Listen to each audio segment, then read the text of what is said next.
はい、おはようございます。いよいよ始まりました。ようやっと整いまして、リズムスピーカーのオンラインレッスンですね。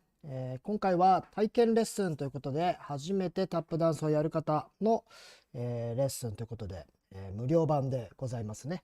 配信いたします。ようやっとですね、スタジオオンラインができる環境整いまして、音楽も映像も流せるようになりましたので、いよいよ始めていきますよ。月初コースがね、YouTube のメンバーシップでありまして、そのコースによって、見れる動画の範疇、受けれるレッスンの範疇っていうのが、決まっていきますのでね、ぜひとも皆さんご興味がありましたら、メンバーシップ会員の方にご入会いただければと思います。全部で6つコースがありまして、中でも動画会員の方ですね、ブロンズが一番初級レベル、で続いてシルバー、初中級レベル、でゴールドが、上級レベル、中上級レベルということですね、にレベル分けされてあります。下のね、概要欄もしくは、メンバーシップになるというボタンがあると思うんですけども、そちらから入っていただけるようになっておりますので、どうぞよろしくお願いします。さあ、ではですね、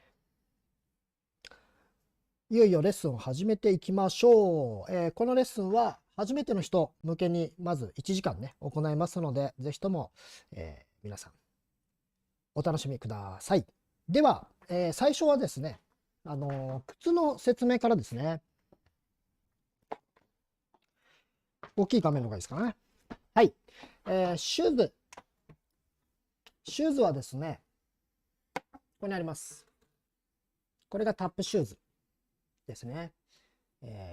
で、裏面に金具がついていて、こちらをタップス、もしくはタップチップと呼びます。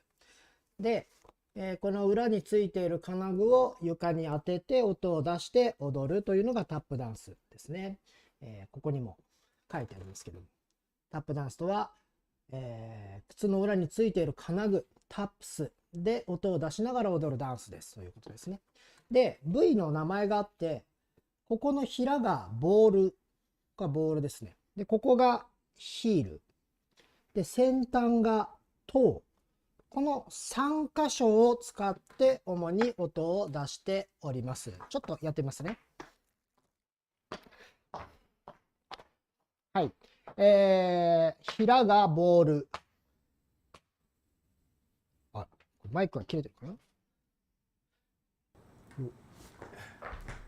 な。平がボール。これね。で、ヒール。ね。で、トー。ここを使って、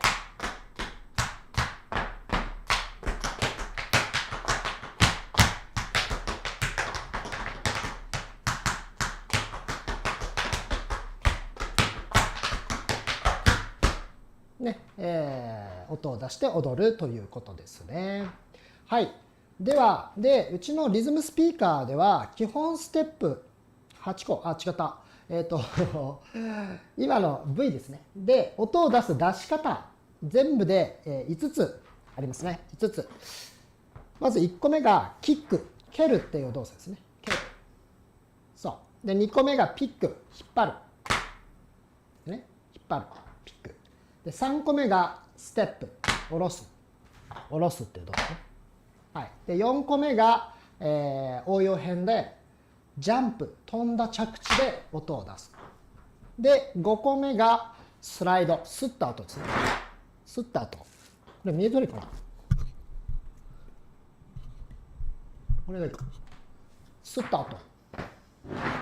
吸って音を出すということですね。この5つで動作を行っております。大体ね、この5つってこと。で、この5つ、3つの音が出る部位を、この5つの動作で掛け合わせて音を出して踊ってるっていうことですね。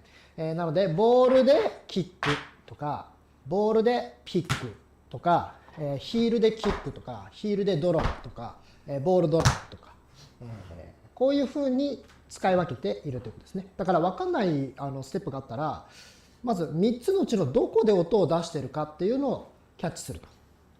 で、その次に、5つのうちの動作のどれを使っているか。これをね、しっかりと見極めていけば、分かんないステップっていうのはね、必ずありませんので、こういうふうに考えてやってみてください。では、基本ステップっていうのを設定してありまして、このリズムスピーカーでは8個の基本ステップがあります。8個。ね、で、これを1個ずつ覚えていくんですけれども、大体ですね、1時間で3個覚えられればいい方なんですよ。なので、今日はその3個、ただインターネットだから、みんなの練習してくださいのタイムっていうのがね、ちょっと、なんていうの、取りづらいですからね、探りいきたいと思いますけれども。あ、そうか。この体験の映像は、何時から始めますよっていうレッスンの、構造がちょっと無理なんですね。だから、ゲリラ配信みたいな感じになると思うんですけれども、だから一回見て、それでどちらかレンタルスタジオとかをお借りして、それとまたそこで練習をしてみるというのが一番いい受講の仕方じゃないかなと思いますね。だから講義的に一回聞いて、お時間ある時にね、電車の中とかで聞いて、それで、レッスンを実際に借りて1時間できちっとやると。ちょっとね、時間が伸びちゃったり、配信が間に合わなかったりとかね、電波状況とかマイクの調子が悪いとかカメラの調子が悪いとかっていうことで、やっぱりどうしてもね、そういうのが起こり得ますので、皆さんがね、何時から配信するよって言ってレンタルスタジオをお借りして、でその時間通り始まらなかったらちょっとやっぱりいろいろ不都合あるなと思って、配信はあまりこう告知をせずにこういうレッスンをして、で、皆さん見ていただいて、それでレッスンをレンタル借りてやるっていうのがやっぱり今のところいいんじゃないかなと思って、タイムテーブルをあえて決めずにね、こうやって配信していくようにしますので、よろしくお願いしますと。そういう感じでね、受けてもらえればと思います。さあ、では、実際ね、行きましょう。1個目のステップね。まずは、シャッフルステップっていうステップですね。シャッフルステップ。音が3つです。3つ。で、まず最初、使うところはボール。ボールね。で、動作が3つだよね。キック、蹴るというやつ。はい。ピック、引っ張る。ステップ、下ろすということですよね。はい。この3つね、よく見ていくよ。まずボールで、蹴って、引いて、下ろす。はい。キック、ピック、ステップ。この3つでシャッフルステップっていうステップですね。基本ステップの1番になります。もちろん反対の足もあります。キック、ピック、ステップ。キック、ピック、ステップ。キック、ピック、ステップ。そう、交互にできるように練習をしていきます。で、リズムスピーカーのローカルルール、ここにも書いてありますけれども、ここ、8回ノーミスでできたらクリア、ミッションクリアということで、8回ノーミスでできればまぐれじゃないっていうルールをね、私設定しておりますんで、まずは8回間違えずにできるようにを目指すところをね、一つのラインとしてみてください。では、ちょっと見やすいように後ろ向いてやりますね。右足からですね、キック、ピック、ステップ。反対も、キック、ピック、ステップ。もう一回。キック、ピック、ステップ。はい。キック、ピック、ステップ。1、2、3。はい。1、2、3。はい。1、2、3。はい。ラストよ。これが8回目。という感じですね。はい。できましたかね。どうですかね。皆さんもスタジオで、もしくはお家でね、シューズ履かなくても大丈夫ですからね、練習してみてください。これがシャッフルステップというステップです。今、テンポね、ものすごくゆっくりやりましたけれども、シャッフルステップ、もう少しテンポを上げていけるようにというふうに、ちょっとずつね、テンポ上げる。で、コツなんですけれども、タップダンスは足を振るダンスなんじゃなくて、足を振っても体がぶれないように立っているダンスです。ここが大事。振る足の強さとか速さが大事なんじゃなくて、どんだけ振っても体が倒れないっていう運動をするってことが大事なんですね。なので、それを意識してください。バランスがすごく大事です。で、もしかしたら疑問で持った方いるかもしれないんだけど、1個ね、よくある質問です。シャッフルステップのステップ、使うところはボールだけなんだけれども、このかかとはどうしたらいいんですかと。ね、交互にチェンジするときに、このかかとはどうしたらいいんでしょうっていうね、ついていいんですか、ついちゃいけないんですかっていう問題なんですけれども、これがさっき言った軸の問題に関係してくるんですが、まずね、結果からついてもいいです。ついてもいい。ついてもいいけど、ステップって言われたら基本的にはボールだけをことを言いますんで、ステップって言われたら基本的につま先立ちです。ステップチェンジの場合、こういう、ね、もっと詳しく言うとボールチェンジって言われるんだけど、こういうふうにつま先立ちでやってくださ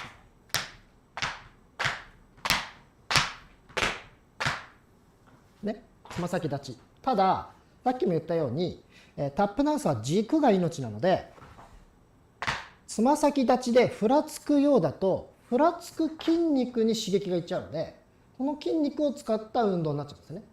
なので、できればというか、足をふらついてしまうようであれば、かかとをつけてまっすぐキープできる姿勢でやった方が、確実に良いです。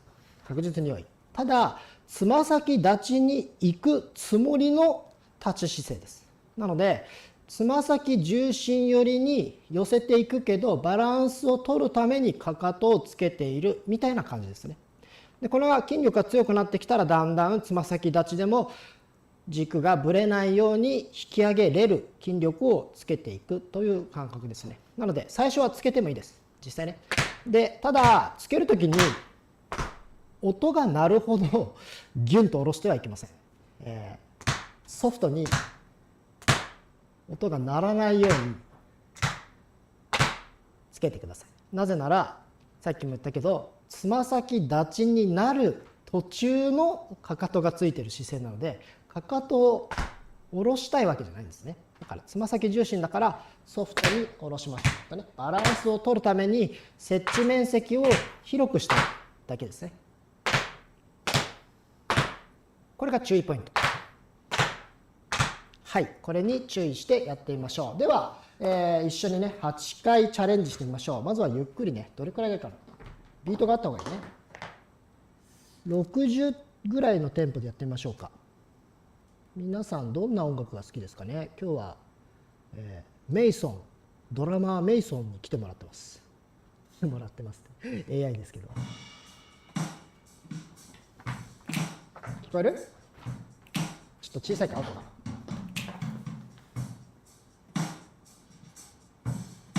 これが BPM60 ですね。1、2、3、4、5、8、and now 1。ちょっとゆっくりすぎる？逆にバランスが取りづらい。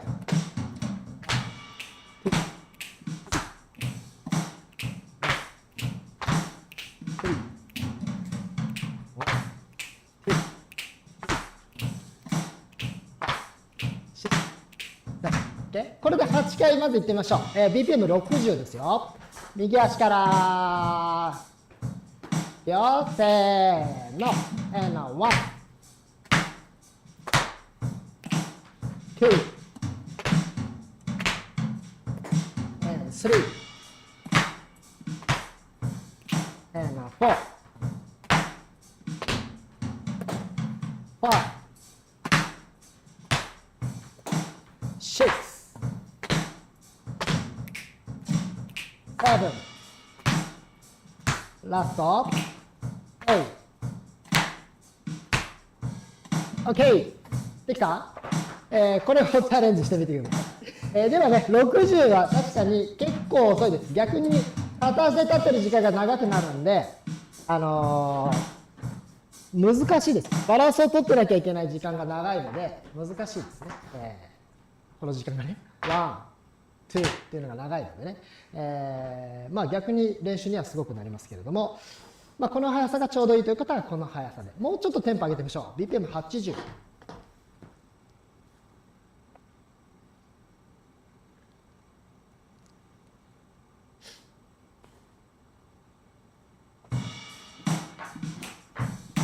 多分ね、こんくらいがいわゆるダンスミュージックに入るぐらいのテンポ感。ここからだいたい130ぐらいまでがダンスミュージックっていうのかな。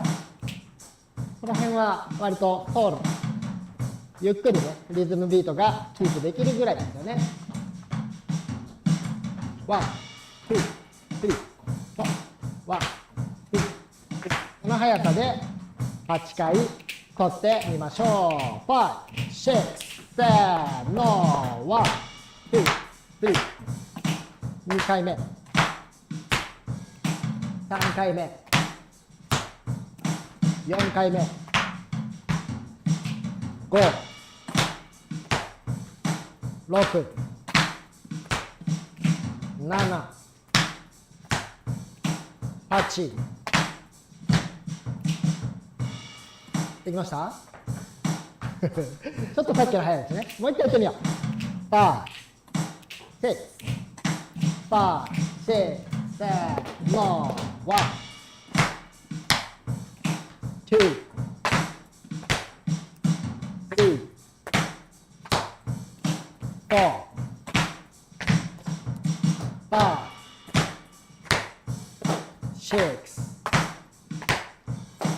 6、7、ラスト、8。できましたかねこういう感じ。BPM80 ですね、結構楽しくなってくる感じですよね。これくらいがね、取れると、まあ、初級という感じですかね。80を目指して皆さんね、やってみてください。では、若い子たちだと、これくらいだとちょっと遅すぎて、もうちょっとたくさんやりたいみたいな。もしくは、ガリガリの体育会系の人たちは、もっと汗かきたいですっていう方ね、いらっしゃると思うんで、テンポもうちょっと上げてみましょう。テンポ上げていくと、体がね、よりブレやすくなるんで、軸が命、忘れないように、ね、そこを気をつけて振っていきましょう。じゃあね、BPM100 でいってみるよ。100。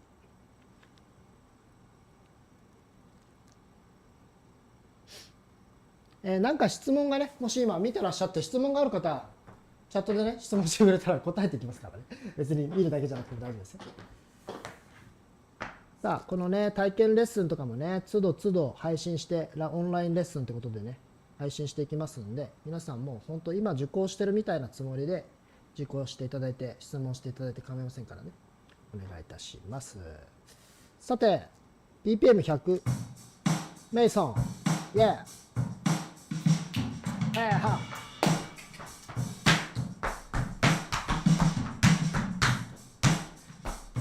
この速さ。シャッフル。シャッフル。わ。結構速いね。だいぶ速くなってきました。さあ、これに合わせていきましょう。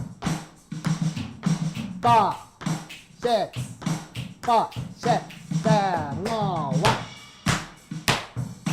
1、2、3、4、5、6、7、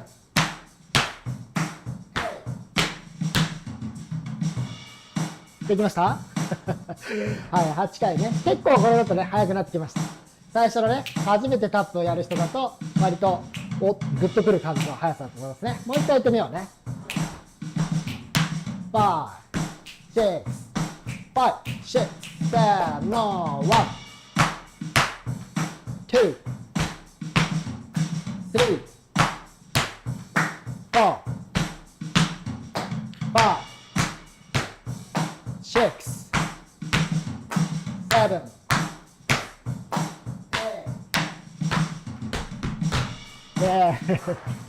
いいですね。ノリがいい。こんな感じ。皆さんできましたか？さあ、では、上級者たちのために、テンポ120まで上げてみようか。ここぐらいまでできると、普通の音楽に合わせてタップダンスができますね。J-POP とかも120ぐらい、たくさんあります。117とかね、130ぐらいまであるのはあるけどね。まあそこまで、この速さでタップが踏めれば、いろんな曲に合わせて踊ることができるでしょう。この速さ。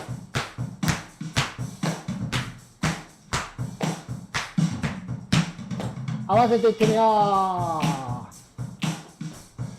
バー、シェー、バー、シェー、セー、もう1回目、2回目、3回目、4回目、5、6、7、8、あっという間に終わります。できた？もう一回やってみようかね。あ、あ、シェー、あ、シェー、せーの、1回目、2回目、3回目、4回目、5、6、7、8、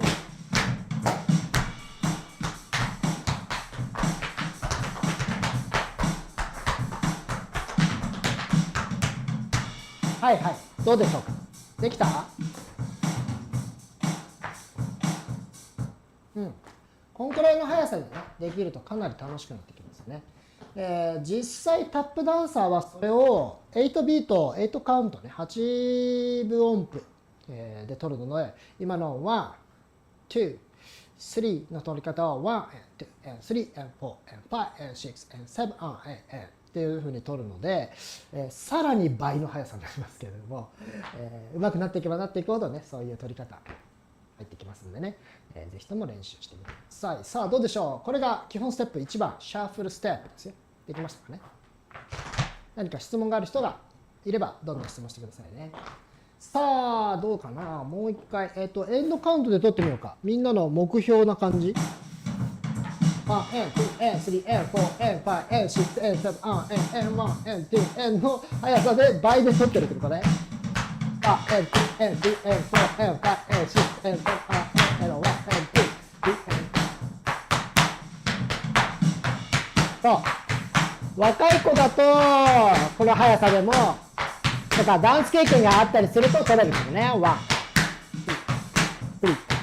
4、5。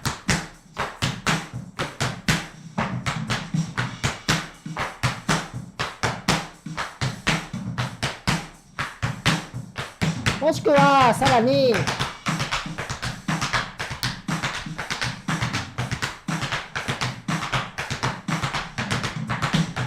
れが、いわゆる16かな。1、2、3、4、1、2、3、4、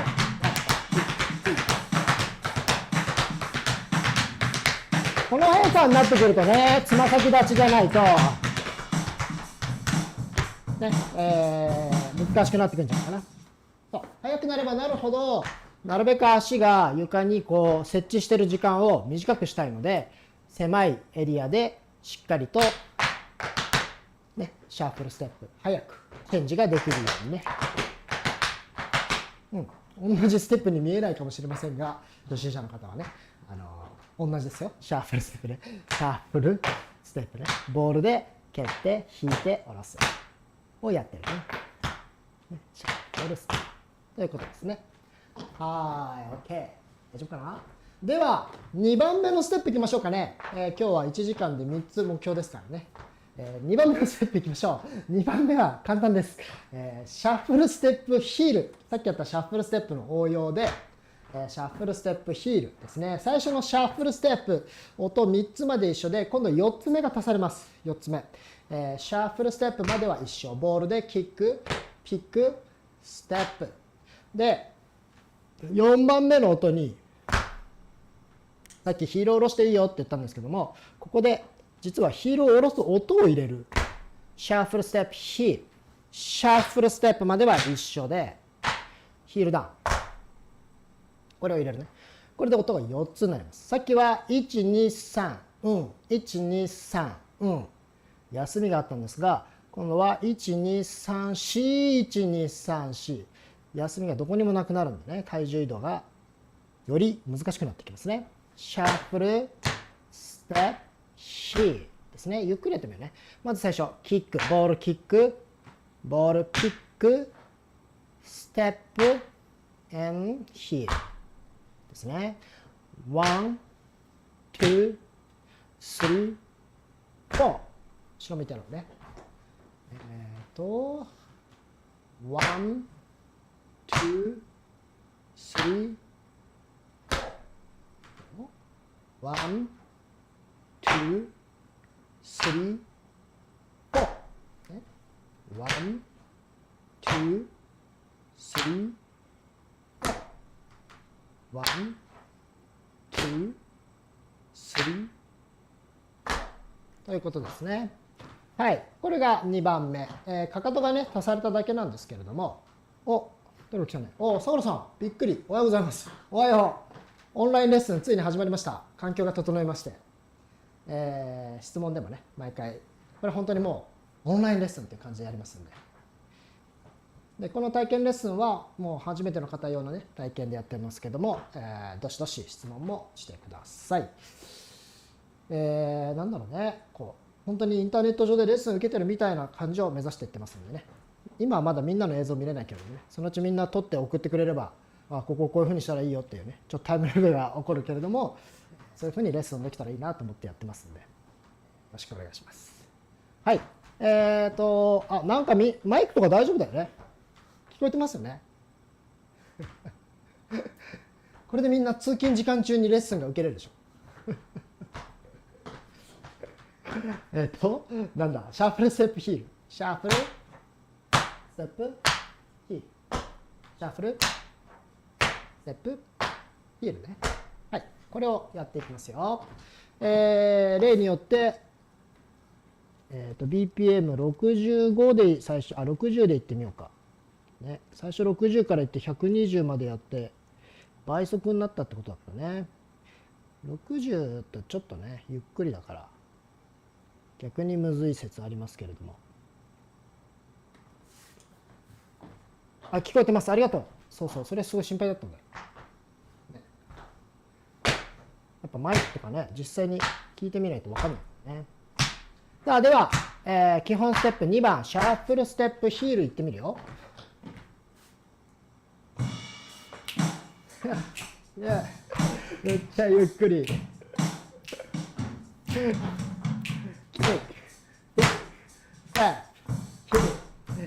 この速さ。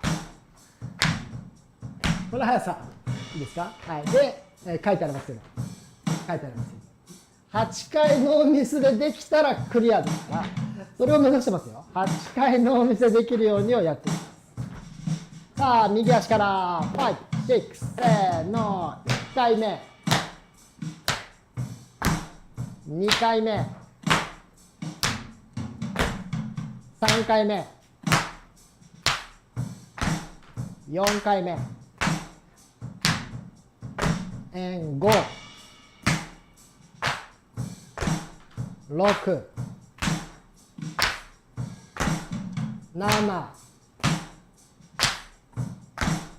8、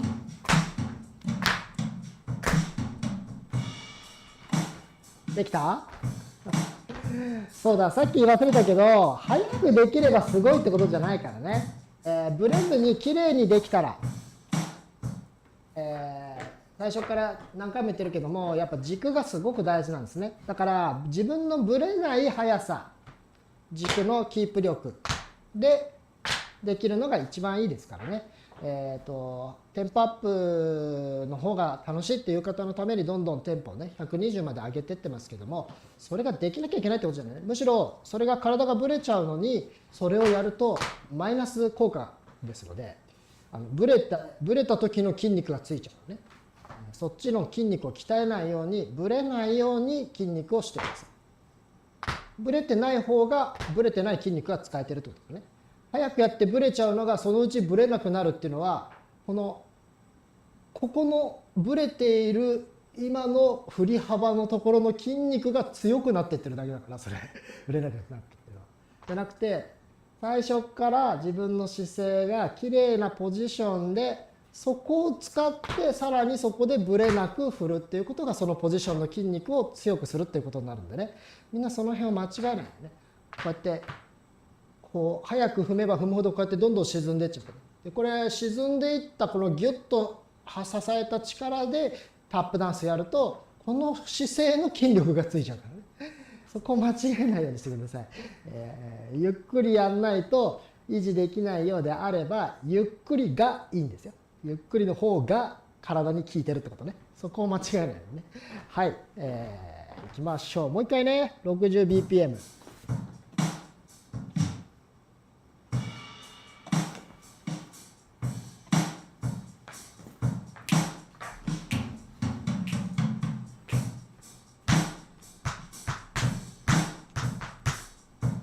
よせーのワン。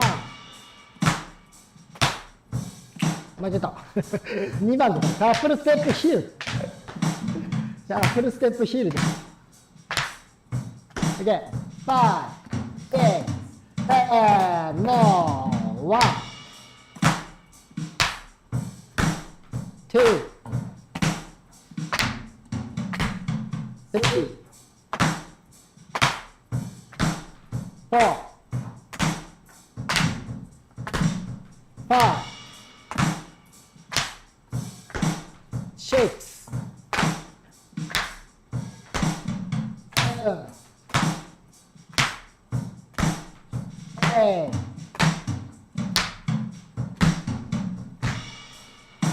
はい、できましたか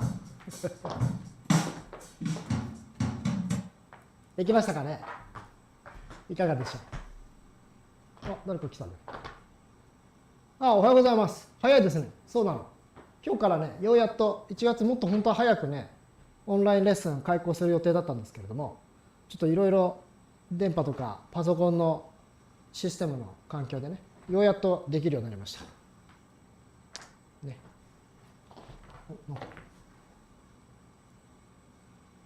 なんだこの、あ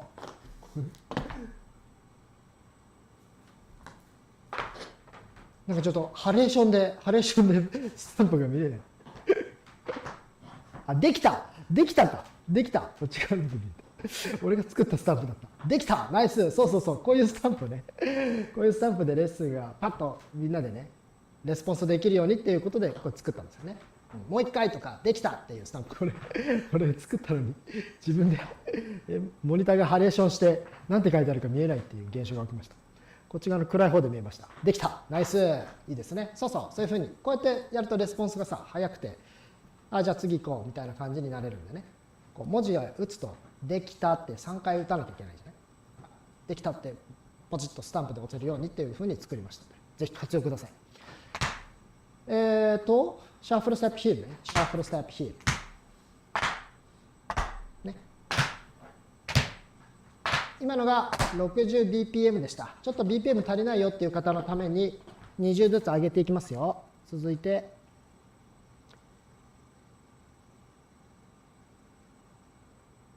80bpm でいってみよう。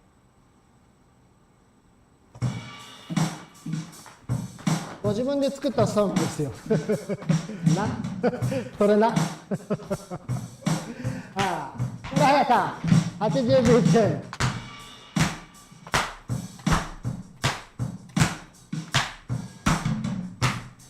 じゃあこれで8回間違えずにやってみよう。せーの、1、2、あ、間違えた。2番だったらシャッフルステップヒール。間違えた。5、4、せーの、シャッフル。シャッフル。2回目。4回目。5、6、7、ラスト、8。できました？8 8回、ノーミスでできればクリアですよ。もう1回いきましょう。5、6、7、no、1、2、3、4、5、6、7、8、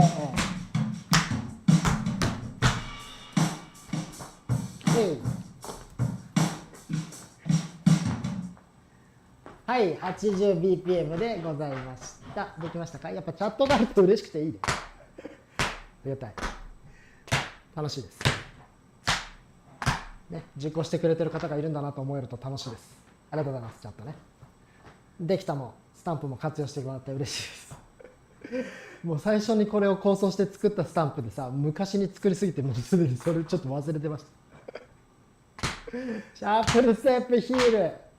これはね、シャッフルステップの応用で1音増えただけだから、さっきよりはね、結構すんなり入ってるかもしれませんね。ゆっくりやった方がいい方はゆっくりやってね。はい、じゃあテンポ上げていきましょうね。今80だったんで100いきましょう。100bpm ね。100bpm あたりからね、なかなか速いから。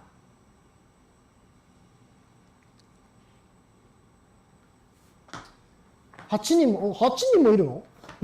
マジ？チャットとかを映してる関係でね、ちょっとね、何人受けてるかみたいなのが見える表示になってないですよ。本当だ、そんなにいらっしゃるの？ありがとう、ありがとう。朝からね。まあ、こんな朝からレッスンやってるのも他でないでしょ。ライブ配信。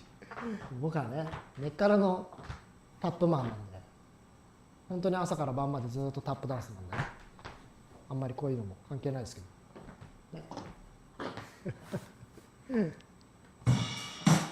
OK、BPM100 ね。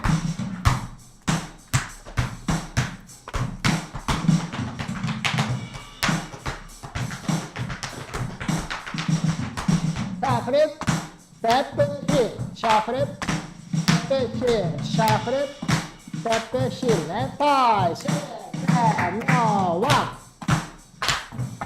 1、2、3、4、5、6、7、8。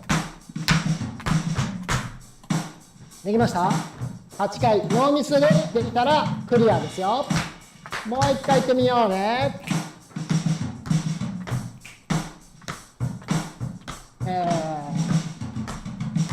ビートのちょうどいいところでいきましょう。5、6、7、no、1、2、3、4、5、6、7、ラスト8。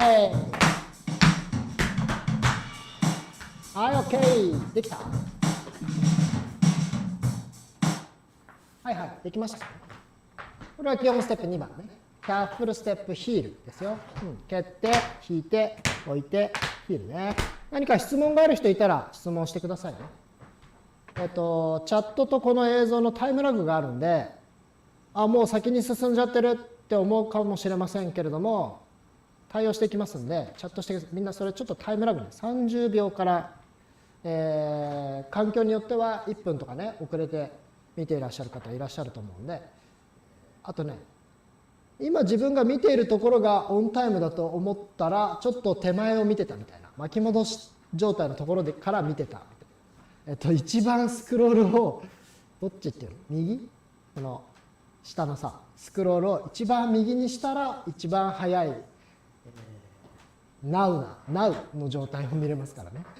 ビデオ録画にどんどんなっていってるんで、手前も見れるようになってるからね。手前を見てて、みたいな方いらっしゃらないように、いらっしゃらないようにとかいいんだけれども、そこでチャットするとかなりズレが生じたりするんでね。まあでもそれでもいいからね、質問してもらって対応しますんで。1時間レッスンだからね。ちょっとここお互いにね慣れていきたいなと思ってます。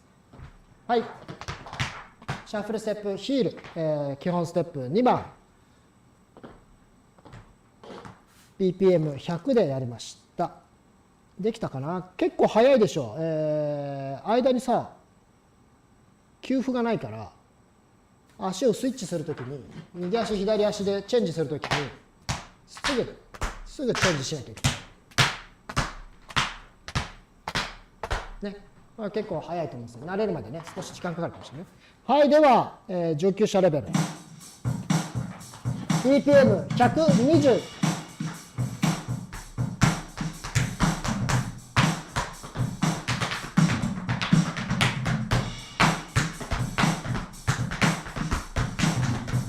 ってみよう。5、6、7、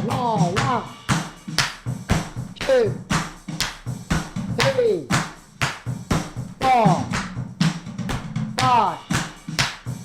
4、5、6、7、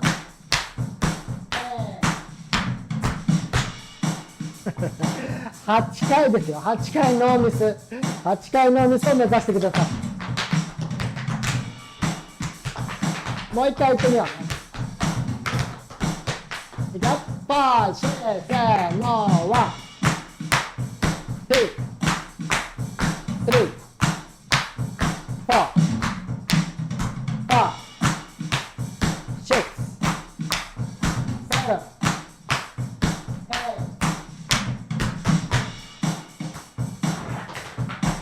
僕は最後にパンパンとかつけてる。これはおまけね。おまけよ。ブレイクステップ。これがストップっていうのを合図するためのステップね。できた ?120 めっちゃ速い。やっぱ給付が入ってないと120は速いですね。ちゃんとね。ヒールダウン。でね、よくヒールの音が鳴りませんって質問多いんですよ。ヒールダウン、この音が鳴りません。65% がシューズのせいです。シューズのね、加工でヒールバランスっていうのがあるんですよ。で、このかかとを下ろした時にちょうどまっすぐ立ったらこのかかとが見えるかな、床にぴったりつくみたいな風にバランスが、職人さんの技術でバランスが取られている。こういう加工をするとまずヒールの音はかなり出るようになります。はい、で残りの 35% はスキルのせいです。かかとに向かって自分の重心をまっすぐかかとの中に入るように見れないですね。やっぱりヒールは一旦持ち上げる感じですね。こうしてみると、そうそうそう、シャッフルステップヒールの時でしょ。こうなるってことでしょ。なぜかっていうと、僕は腰でやってるから。腰のスイングで、このスイングビートでずっと踊ってるから、このグルーヴがキープされてる以上、シャッフル、ステップ、ヒール、わかる？こういう風にスイングするわけ。いいところに気づきましたね。かなりレベルの高いアドバイスですけども、このスイングで踏んでるから、足をかかとでつこうがつま先でつこうがグルーヴが変わらない以上、ここの揺れで踏んでるってこと。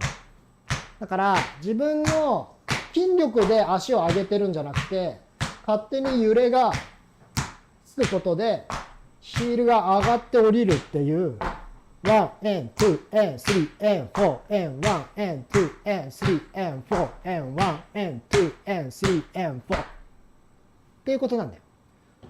これちょっとね、超上級レベルのアドバイスですけども、常連のね、さくらさんのコメントだったんで、チャットだったんでね、答えてみました。でもいい着眼点だよね。ステップ、ヒールってなるっていうね。そう、ずっとビートが刻まれてる。その感覚をグルーブ。上半身を全身で打ってると、こういうスイングの中でずっと踊ってるってことね。で、これにステップがついてるから、ダンスが止まらないで、タップも止まらないってことね。この感触がなくて、足の筋力だけで打ってると、多分、こうなる。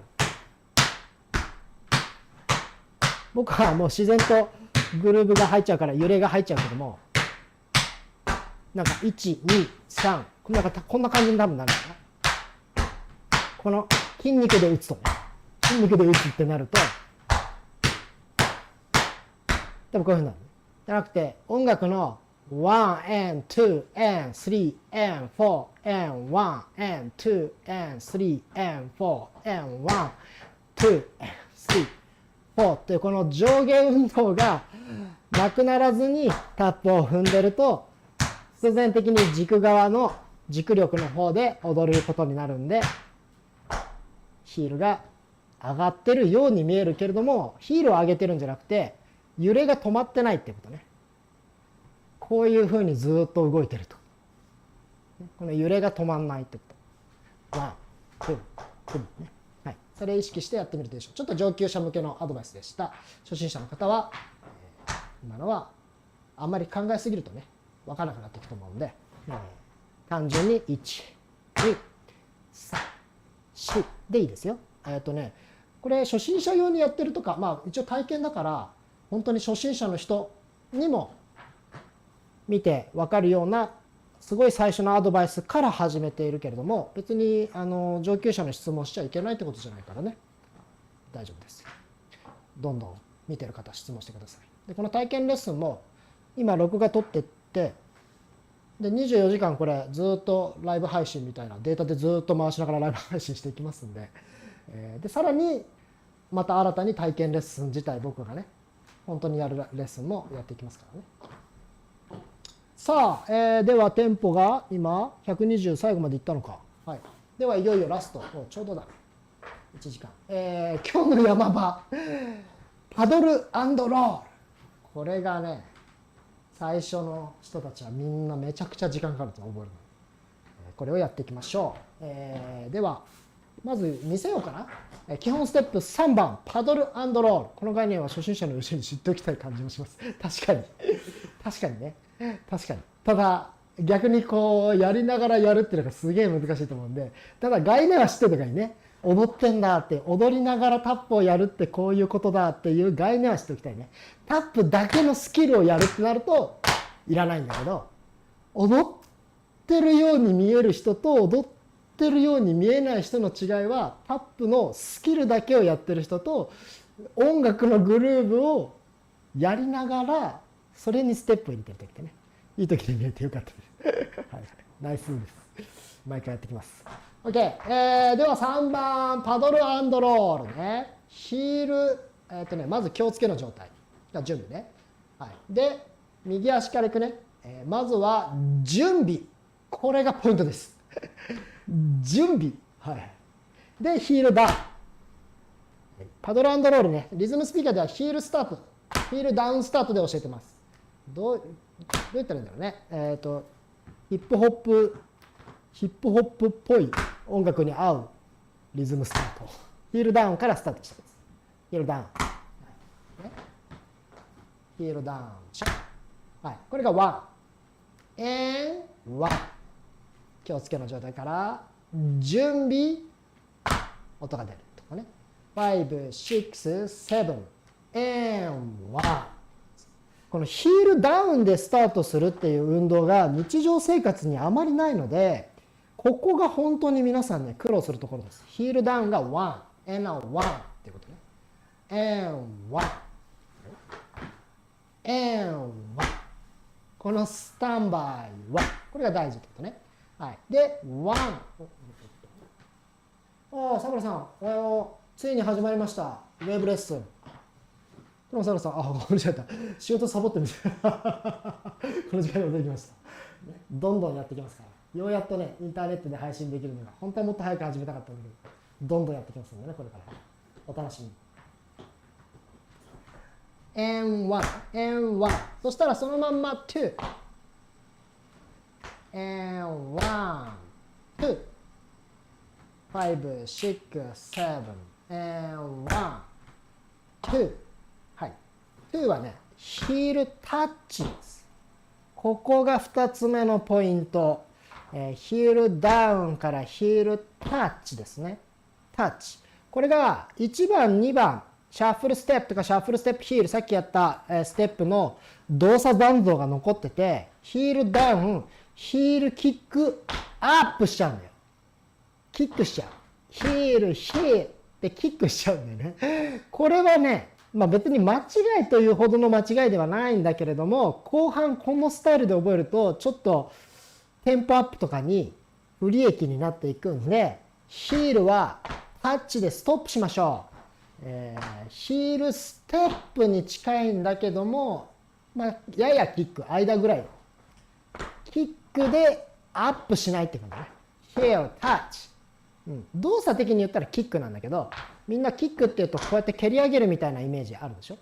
タップはね、音が出たらもうその動作終了なので、これでもう音が出て、これで音が出てることでもうキックは終了してるんで、これがアップするのは次のステップの準備のために上げてるってことね。なので、キックのこの後は、ステップの動作なんじゃなくて、次のピックのための準備です。ピックはここまで。これは準備、ピック。ピックもここまで。ピック。で、次の準備ってことね。こういう概念の方が多分、ゆくゆく綺麗に踏めるようになっていくと思いますよ。ね。そうやって覚えてください。ステップのね、ちょっと、なんて言うんだろう。上級者向けのアドバイスでした。ヒールダウンが1ね。で、ヒールタッチ。ヒールタッチ。これね。はい、ここ。これが2。反対に行く感じね。ヒールダウンをしたら、タッチ。ね、後ろ見たらね。ヒールダウンをしたら、タッチ。はい。これが1、2ね。7 and 1、2。ってことね。and で準備しとかなきゃダメよ。7 and 1、2。はい。そしたら、3個目の音。ボールタッチです。3。1、2、3。ね。1、2、3。で、4。で、ボールタッチ。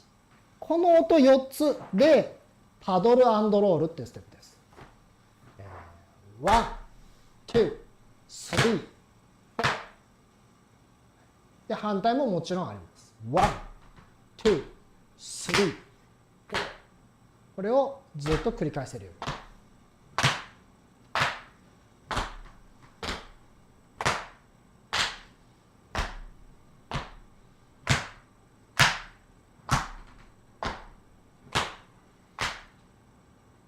ということね。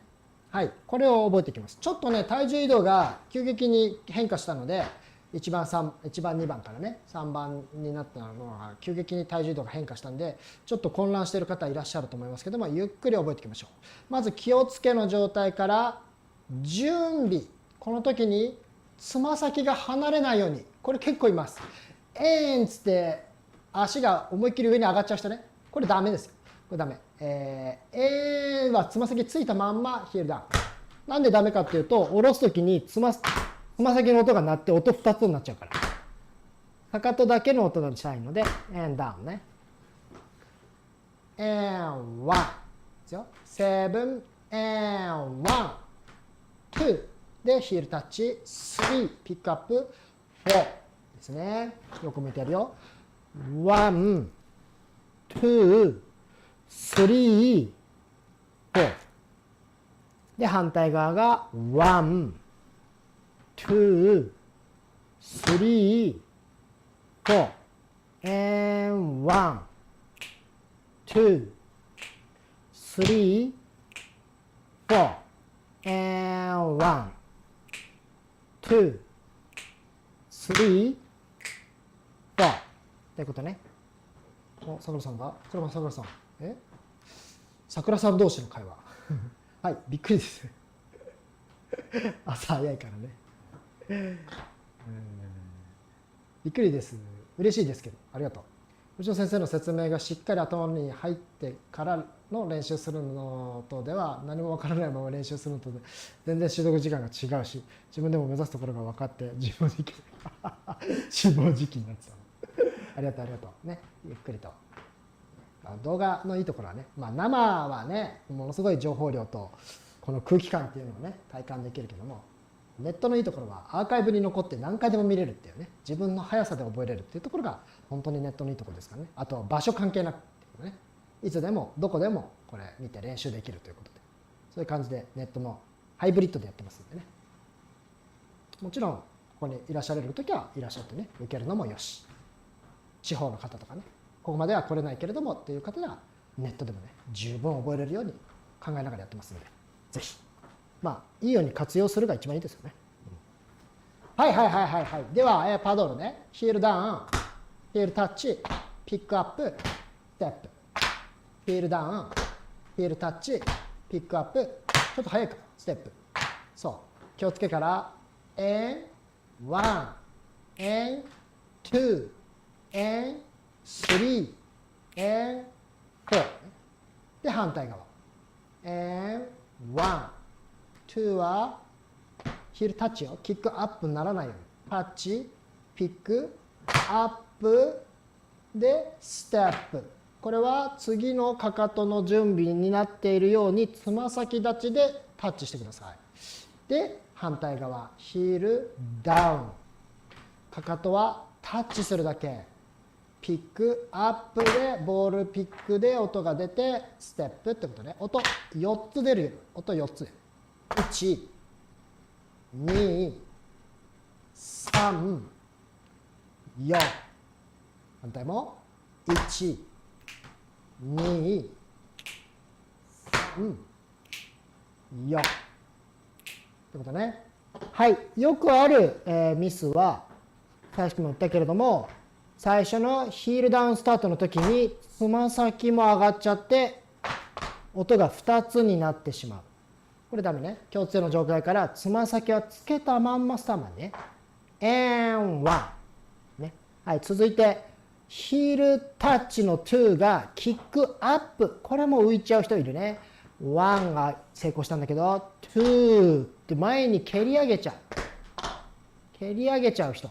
これも、ダメっていうほどダメじゃないんだけれども、後半テンポをこうやってテンポが上げやすいステップなんですよね、これね。パドル&ロールって。初めて見る人は同じものに見えないかもしれないけれども、これくらいコンパクトに踏めて、すごい速さでできるステップになっていくので、キックアップする時間を作れば作るほど不利になるんです。なので、パドル&ロールはタッチ、本当に小さくやっていくつもりのステップだと思ってください。大きく動作をすればするほど、テンポが上げられないってことね。逆に言うとパドル&ロールだけど、見た目を派手にしたいんだったらキックアップした方がいいよ。ね、キックアップした方が。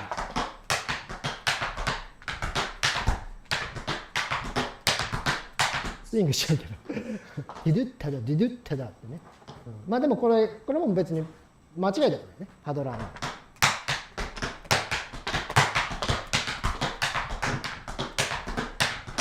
慣れないからボールになっちゃう、これでも別に間違いではないけれども、テンポがね上がるようにタッチでできるようにしてください。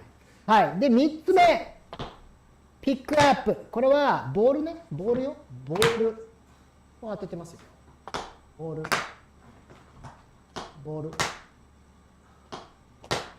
当ててから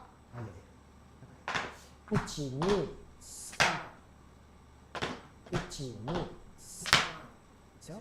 で、最後はヒールアップしている状態、ヒールが上がっている状態で終わる。4。1、2、3、4。1、2、3、4。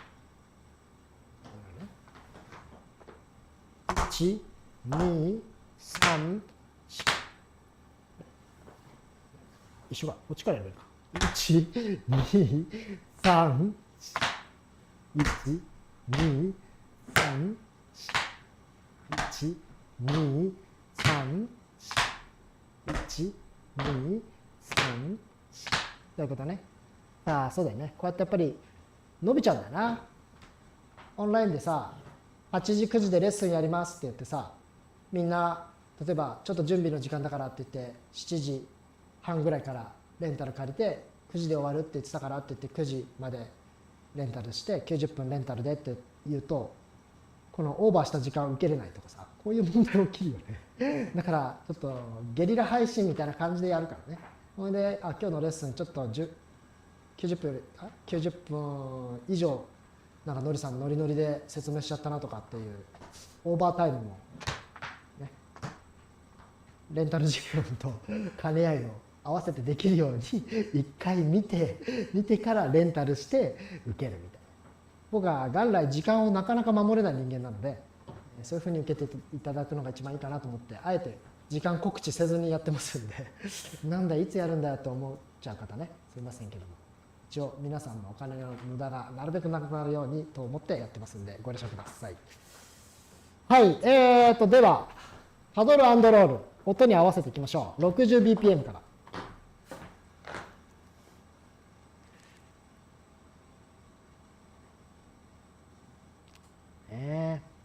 でもこうやってさ、僕はスタジオ持ってるから何時でも空いてる時間にレッスンを開講できて配信できるようなこういう時間がね、でレッスン本数はアーカイブに残るんで、皆さん後からでもどれだけでも受講できると、ものすごい時代になりましたよね。凄まじい。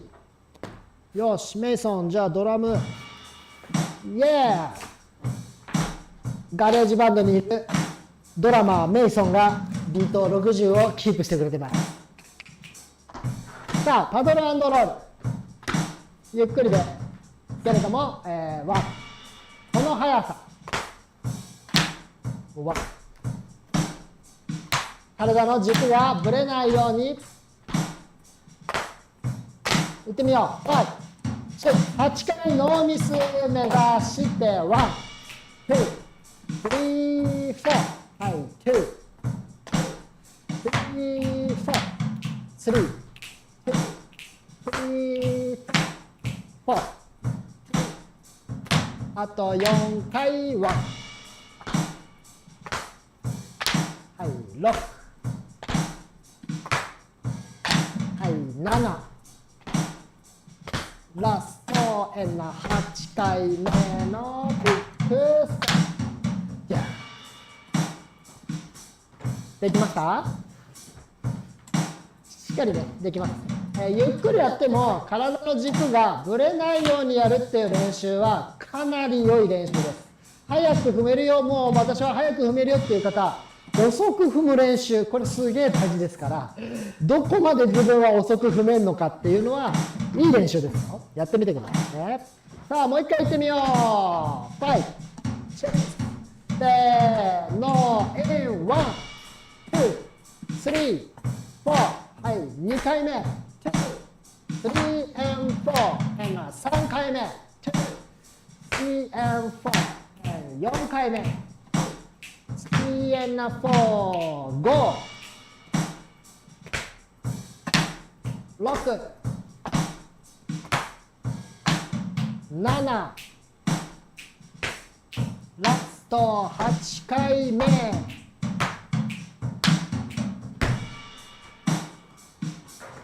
勢い余ってワンまでやってしまいましたが、できましたか？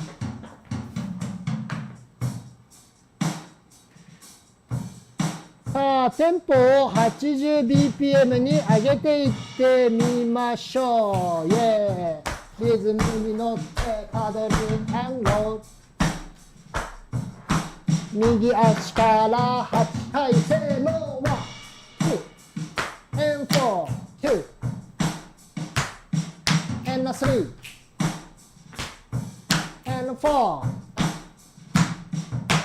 5 6 7 and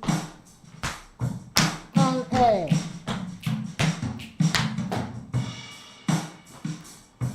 できた？もう一回言ってみるよ。 BPM80 ですよ。8回ノーミスで5、7 and 1 桜さんいいね。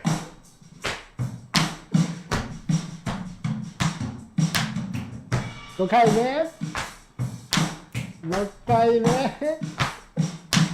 7回目、8回目。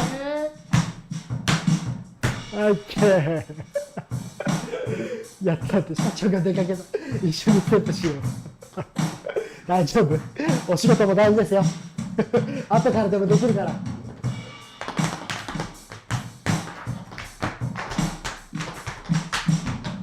さあ BPM80 ぐらいがちょうど初心者の練習にはいいテンポレベルですね。このレベルでもう一回いってみよう。右足のヒールダウンからパドル&ロール8回、せーの、1、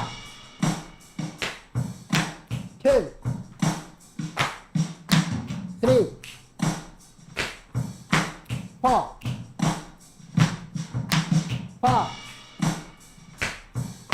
6、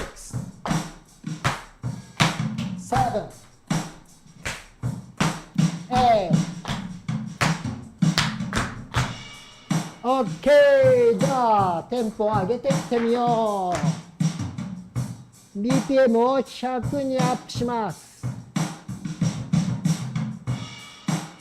メイソン、うあうあうあパーシェイク、3、4、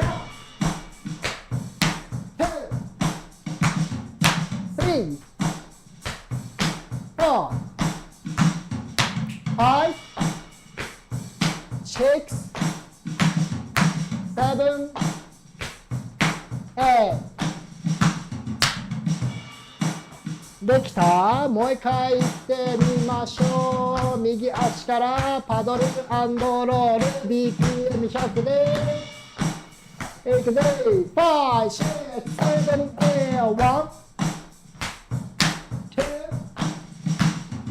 2、3、4 and 5、6、7、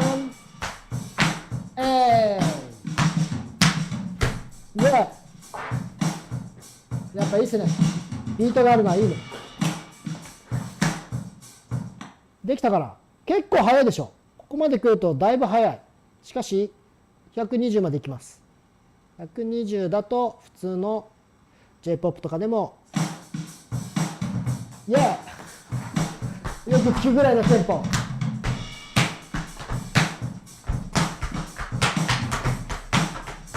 120bpm ね。この速さ。5、6、5、6、7、8、1、2、8回ね、頑張って。3、4、5、6、7、8。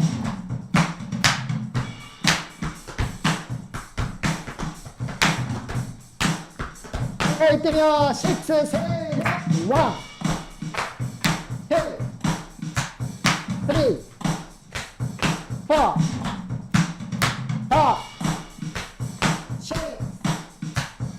7、ラスト8。